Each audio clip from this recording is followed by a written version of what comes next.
നമസ്കാരം. രണ്ടാമത്തെ ആക്സിഡന്റ് അല്ലേ? വണ്ടി കത്തിണ്ടല്ല. ഓ, ഗുജറാത്ത് വാപ്പി റോഡിലാണ് നമ്മളുള്ളത്. ചാറുട്ടി അതിനും തൊട്ട് മുന്നുള്ള സംഭവമാണ്. വണ്ടി ലെഫ്റ്റാക്കി ഇങ്ങോട്ട് പോകേണ്ടി വരും.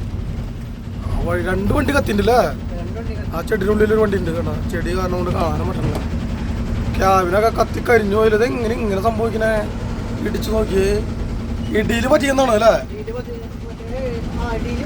ഇടിയിൽ പറ്റിയെന്നാണ്. വണ്ടി ആകെ വണ്ടി ആകെ ഫുള്ള് പോയി.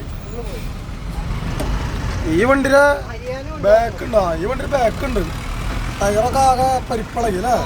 ക്യാബിനും പോയി. ടൈലായിട്ട് തോന്നണ്ടേ? നല്ല നല്ല പടപടച്ച് തോന്നണ്ടേ? ഉറങ്ങിയൊക്കെ പോകുമ്പോഴേ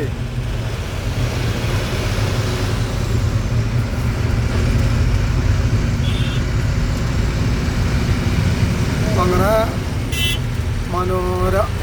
മനോർ വാപ്പിക്ക് 79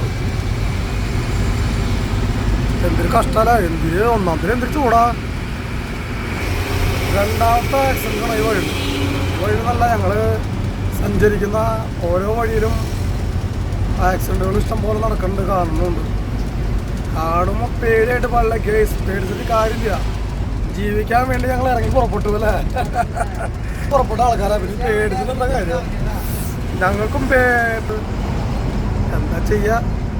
ഈ ലൈനിലൊക്കെ ഭയങ്കര റിസ്ക്കാ. ബോംബെ അഹമ്മദാബാദ് റോഡിലൊക്കെ എന്തുമാത്രം ഡ്രൈവർമാർ ഓടണമെന്ന് പറയും. നമ്മുടെ കേരളത്തിൽ നിന്നൊക്കെ എല്ലാവരും ഓടുന്നുണ്ട്. എന്നാലും നമ്മുടെ കേരള ഡ്രൈവർമാരൊക്കെ ഒരുപാട് ആൾക്കാർ നാട്ടിൽ നിന്ന്, കേരളത്തിൽ നിന്ന് അഹമ്മദാബാദ് റോഡിലേക്കും ഈ മനോർ എന്ന് പറയുന്ന ഭാഗം ബാക്കി എല്ലായിടത്തേക്കും ഓടുന്നുണ്ട്.